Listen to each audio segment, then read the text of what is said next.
Oh, gitu saja kok bingung. Jadi ini adalah dana peserta yang diamanatkan atau dititipkan kepada BPJS, sehingga dana itu adalah miliknya peserta, sehingga BPJS harus bertanggung jawab terhadap peserta ya melalui presiden. Prinsipnya secara sederhana, uang yang dikumpulkan itu dikelola se-efektif, efisien mungkin, lalu dibayarkan oleh BPJS kepada fasilitas pelayanan kesehatan, baik di tingkat pertama ataupun di tingkat rujukan lanjutan seperti rumah sakit gitu dan lain sebagainya.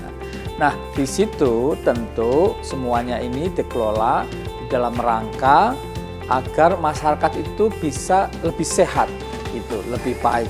Tentu kalau ada kelebihan ya akan dikembalikan kepada masyarakat dalam bentuk pelayanan yang lebih mudah, lebih cepat dan setara, artinya tidak diskriminasi. Maka kalau ada peserta kita merasa didiskriminasi, bisa melapor ke BPJS. BPJS akan melakukan konsultasi dan berkomunikasi dengan rumah sakit tersebut, begitu.